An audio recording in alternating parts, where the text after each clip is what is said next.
दोस्तों नमस्कार। जैसा कि मैंने आप सभी से कहा था कि कक्षा 10वीं सामाजिक विज्ञान का जो अगला वीडियो आएगा उसमें क्वेश्चन नंबर 5 से रहेगा हमारा।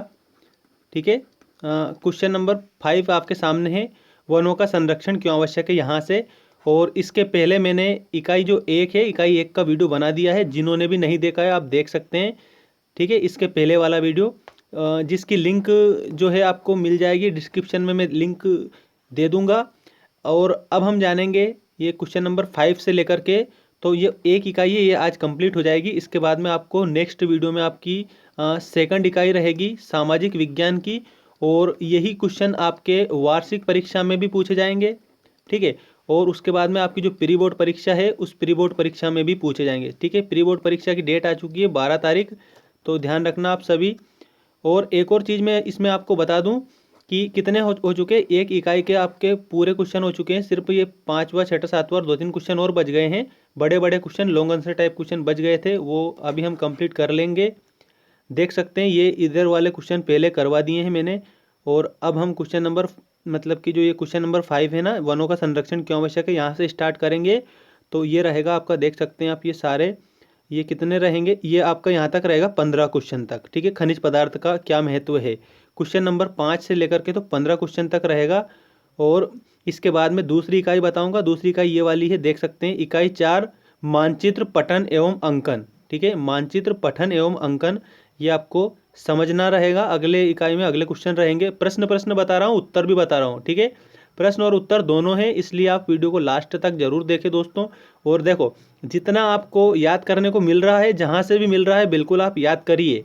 ज़रूरी नहीं है कि जैसे मान लीजिए मैंने ये जो मेरे चैनल पर अपलोड किया है इसी में से आप याद करें, और भी आप याद कर सकते हैं जहाँ से आपको मिले। ठीक है, अपनी बुक में से भी याद कर सकते हैं आप। और अगर आपके पास में जो ये जो पीडीएफ है जिसमें से मैं बना रहा हूँ, ये जो पीडीएफ है दोस्तों, अगर आपके पास में ये पीडीएफ भी है तो इसमें से भी आप अच्छे से पढ़ सकते हैं। ठीक है, इस पीडीएफ में से भी आप पढ़ सकते हैं, क्योंकि जो ये पीडीएफ है ना, ये मध्य प्रदेश जो लोक शिक्षण संचालनालय भोपाल है, लोक शिक्षण, ठीक है, संचालनालय भोपाल के द्वारा ये प्रश्न बैंक जारी करी गई है।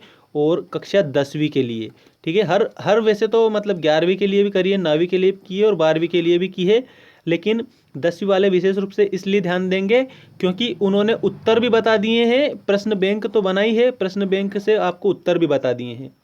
तो दोस्तों आप अच्छे से पढ़िए। ठीक है, और ये जो मैं आपको बता रहा हूँ ये प्रश्न बैंक का ही है, प्रश्न बैंक का ही है, और प्रश्न बैंक में से ही 100% प्रश्न पूछे जाएंगे। और आप अपने जो शिक्षक बंधु हैं उनसे भी आप पूछ सकते हैं कि क्या सर प्रश्न बैंक में से आएगा, तो उनका भी यही जवाब रहेगा कि हाँ बिल्कुल 100% प्रश्न बैंक में से आएगा। ठीक है, तो आप जरूर ध्यान रखें। और आज देखते हैं क्वेश्चन नंबर 5, कक्षा 10वीं प्री बोर्ड और बोर्ड परीक्षा मध्य प्रदेश। ठीक है, और ईयर है 2021। चलिए देखते हैं, वनों का संरक्षण क्यों आवश्यक है। वन प्रकृति की अमूल्य देन है। ठीक है, यह महत्वपूर्ण प्राकृतिक संसाधन है।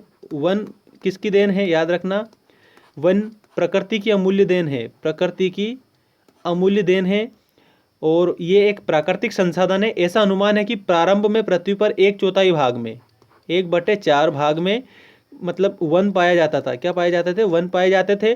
किंतु मानव विकास के साथ खेती, आवास और कल कारखानों के लिए भूमि प्राप्त करने हेतु वनों की बड़े पैमाने पर कटाई कर दी गई।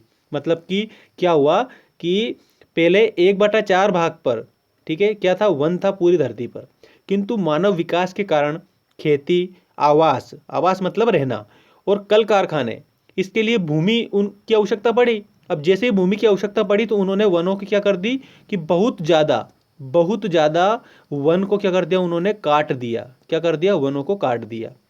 अब वनों को काटा तो क्या हुआ, फलस्वरूप अब पृथ्वी पर केवल 15%, कितने, ओनली 15% भाग पर वन पाए जाते हैं। ओनली 15% वन रह गए हैं। तो वनों की इसी कमी के कारण, इस वनों की कमी के कारण क्या होता है, भू अपर्दन होता है। भू अपर्दन मतलब कि भूमि का कटाव होता है। अनावृष्टि होती है। अनावृष्टि मतलब कि आवश्यकता नहीं रहती है, वहां पर भी पानी पड़ जाता है। ठीक है, और बाढ़ की समस्या उत्पन्न हो जाती है। तो आज मानव के समक्ष ये सारी समस्याएं खड़ी हो गई है, अतः वनों का संरक्षण आवश्यक है। संरक्षण मतलब कि मेरे प्यारे दोस्तों, संरक्षण मतलब होता है बचाव। क्या होता है, बचाव होता है, संरक्षण मतलब। तो इसलिए हमें वनों को बचा लेना चाहिए, तो इसीलिए वनों का संरक्षण आवश्यक है। ठीक है, तो ये प्रश्न हमारा कंप्लीट होता है। मैं उम्मीद करता हूँ कि आपको जरूर समझ में आया होगा। अब अगला प्रश्न देखते हैं, वन्य प्राणी संरक्षण क्यों आवश्यक है? वन्य प्राणी संरक्षण, अच्छा वन्य प्राणी क्या होता है? वनों में रहने वाले प्राणी, वनों में रहने वाले प्राणी, प्राणी मतलब होता है दोस्तों जीव। ठीक है, प्राणी मतलब होता है जीव। तो वनों में रहने वाले प्राणी, उनको बचाना, ठीक है, उनको बचाना क्या है? उनको बचाना वन्य प्राणी संरक्षण है, वन्य प्राणी संरक्षण है, संरक्षण। ठीक है, ये वन्य प्राणी संरक्षण है। वनों में रहने वाले जीवों को बचाना ही वन्य प्राणी संरक्षण है। तो प्रश्न में क्या पूछा है कि वन्य प्राणी संरक्षण क्यों आवश्यक है? ये 2015 में पूछा गया था और 17 में भी पूछा गया था। तो अब आपको ध्यान रखना है कि वन्य प्राणी संरक्षण क्यों आवश्यक है। इसका उत्तर देखिए, मानव के लिए वन संसाधन ही महत्वपूर्ण नहीं है, बल्कि वन्य जीव भी एक महत्वपूर्ण संसाधन है। जैसे याद रखना, मानव के लिए क्या, वन का जो वनों से जो प्राप्त संसाधन है वो ही जरूरी नहीं है, वन में जो रहने वाले जीव है वो भी बहुत ही जरूरी है। इसके बाद में वन्य जीवन से हमें मांस, खाल, हाथी दांत आदि प्राप्त होते हैं। और तीसरा देखिए, वर्तमान समय में सिंह, हाथी आदि की संख्या में निरंतर कमी आने से विभिन्न प्रजातियां धीरे धीरे लुप्त होने के कागार पर है।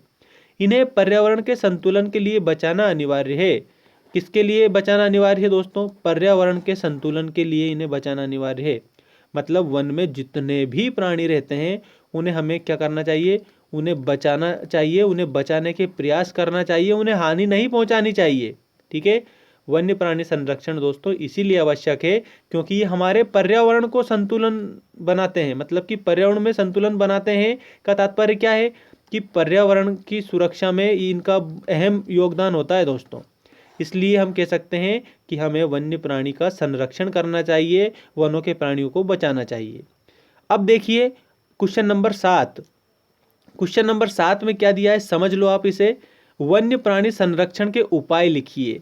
अच्छा, वनों के प्राणियों को तो बचाना चाहिए, लेकिन कैसे बचाना चाहिए? कैसे बचाना चाहिए ये इस वीडियो में आपको इस क्वेश्चन नंबर 7 के आधार पर पता पड़ जाएगा। देखिए, ये वन्य प्राणी संरक्षण के उपाय, ये 2020 की परीक्षा में पूछा गया था, वार्षिक परीक्षा में। वन्य जीवों का शिकार पूर्णतः प्रतिबंधित किया जाना चाहिए। मतलब कि जो वनों में जो रहने वाले जीव है ना, उनको नहीं मारना चाहिए। उनका जो शिकार है वो शिकार बिल्कुल पूरी तरह से प्रतिबंधित कर देना चाहिए। दूसरा है, वन क्षेत्रों में जीवों की रक्षा हेतु जैव मंडल रिजर्व की स्थापना की जानी चाहिए। जैव मंडल रिजर्व की अगर हम स्थापना करेंगे तो वन्य प्राणियों को हम बचा सकते हैं। अगला देखिए, विलुप्त हो रहे जीवों के पुनर्स्थापन के लिए राष्ट्रीय पार्क एवं अभ्यारण्य की स्थापना की जानी चाहिए। जो विलुप्त हो रहे जीव है उनके पुनर्विस्थापन के लिए हमें क्या करना चाहिए? एक तो राष्ट्रीय पार्क और अभ्यारण्य की स्थापना करनी चाहिए। तो वन्य प्राणी संरक्षण के ये 3 उपाय है दोस्तों, जो आप समझ गए होंगे। ठीक है, बहुत ही अच्छी तरह से समझ गए होंगे। अब देखिए क्वेश्चन नंबर 8। अब मैं आपसे एक रिक्वेस्ट करना चाहता हूं कि अगर आपने चैनल को सब्सक्राइब नहीं किया है तो चैनल को सब्सक्राइब कर लें, क्योंकि कक्षा 10वीं का ताबड़तोड़ वीडियो आ रहे हैं, ध्यान रख लेना। और इतने मोस्ट इम्पोर्टेंट आ रहे हैं जो आपकी परीक्षा में 100% आएंगे, 100% आएंगे। क्यों आएंगे 100%? क्योंकि ये प्रश्न बैंक पर आधारित है और प्रश्न बैंक माध्यमिक शिक्षा मंडल भोपाल के द्वारा जारी की गई है। ठीक है, माध्यमिक शिक्षा मंडल भोपाल के द्वारा जारी की गई है प्रश्न बैंक, और आपको प्रश्न बैंक में से ही पढ़ना है। अगर आपको पीडीएफ मिल जाता है प्रश्न बैंक का तो उस पीडीएफ में से पढ़िए, लेकिन आप उसके सारे क्वेश्चन याद जरूर करिए। ठीक है, मैं भी आपको बता दूं कि ये जो पीडीएफ है ना दोस्तों, इस पीडीएफ के माध्यम से आप पढ़ सकते हैं अगर आपको पीडीएफ उपलब्ध हो जाए तो। वैसे मैं आपको ये वीडियो बनाकर तो बता ही रहा हूँ, अगर आपके दोस्तों से, आपके टीचर से अगर आपको पीडीएफ मिल जाता है ना तो सिर्फ आपको प्रश्न बैंक में से ही पढ़ना है। ठीक है, चलिए देखते हैं 8वां क्वेश्चन। 8वां क्वेश्चन देखिए, ये सरकार द्वारा वन संरक्षण के लिए किए गए प्रयासों का वर्णन कीजिए। तो वनों के क्षेत्रफल को बढ़ाकर 33% करना, नए वनों को लगाना, वनों को सुरक्षित करना और वनों के संबंध में अनुसंधान करना। 1988 को नवीन वन नीति की घोषणा की गई जिसके प्रमुख उद्देश्य थे। तो ये सरकार के द्वारा जो प्रयास है वो मैं आपको बता रहा हूँ कि वन संरक्षण के क्या क्या प्रयास किए गए। पर्यावरण में स्थिरता लाना, ठीक है, उद्देश्य है ये सरकार के वन नीति जो 1988 में घोषित की गई थी। पर्यावरण में स्थिरता लाना और जीव जंतुओं वनस्पतियों जैसी प्राकृतिक धरोहर की रक्षा करना। केंद्रीय वन आयोग की स्थापना, केंद्र सरकार ने 1965 में केंद्रीय वन आयोग की स्थापना की। भारतीय वन सर्वेक्षण, वनों में क्या क्या वस्तुएं उपलब्ध है उनका पता लगाने हेतु 1971 में मेंस संगठन की स्थापना की। कौन से? इस जो संगठन है इसकी स्थापना की गई। अगला है वन अनुसंधान संस्थान की स्थापना। वन अनुसंधान संस्थान की स्थापना देहरादून में वनों से प्राप्त वस्तुओं तथा वनों के संबंध में अनुसंधान है। अब वन महोत्सव, वन महोत्सव क्या है? वनों के क्षेत्र को बढ़ाने के लिए, मतलब कि वनों के क्षेत्रफल को बढ़ाने व जनता में वृक्षारोपण की प्रवृत्ति पैदा करने के लिए भारत के तत्कालीन कृषि मंत्री के.एम. मुंशी ने 1950 में वन महोत्सव मतलब कि अधिक वृक्ष लगाओ आंदोलन प्रारंभ किया था। इसके बाद में नंबर 7 देखिए। नंबर 7 में क्या दिया है? वन संरक्षण अधिनियम 1980 में भारत सरकार ने वन संरक्षण अधिनियम पारित करके किसी भी वन भूमि को सरकार की अनुमति के बिना कृषि भूमि में परिवर्तित नहीं करने का प्रावधान निश्चित किया। और लास्ट है, सरकार द्वारा वनों की सुरक्षा हेतु किए गए उपाय तभी कारगर हो सकते हैं जबकि आम जनता वनों के महत्व को समझे। तो ये सरकार द्वारा वन संरक्षण के लिए किए गए प्रयास थे दोस्तों, ठीक है। इसके बाद में भारतीय अर्थव्यवस्था में कृषि का योगदान, ये नवा क्वेश्चन देखिए। भारतीय अर्थव्यवस्था में कृषि का योगदान, तो इसमें आप लिखेंगे, अच्छे से देखिए।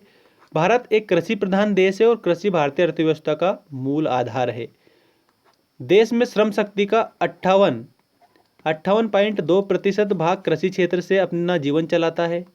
भारतीय कृषि से संसार की लगभग 17% जनसंख्या का पोषण हो रहा है, मतलब कि भारत की जो कृषि है वो संसार के 17% लोगों का पेट भर रही है। अगला है, देश में विभिन्न उद्योगों के कच्चा माल प्राप्त होता है, जैसे सूती वस्त्र उद्योग में कच्चा माल कपास है, जूट उद्योग का कच्चा माल पटसन है। कृषि उत्पादों पर आधारित आय में कृषि का योगदान लगभग कितना है? 34% है, 34% है, 34% है, लगभग कितना है? तो याद रखना 34% है ये। तो कृषि उत्पादों पर आधारित आय में कृषि का योगदान 34% है। तो ये भारतीय अर्थव्यवस्था में कृषि का योगदान है। Thank you.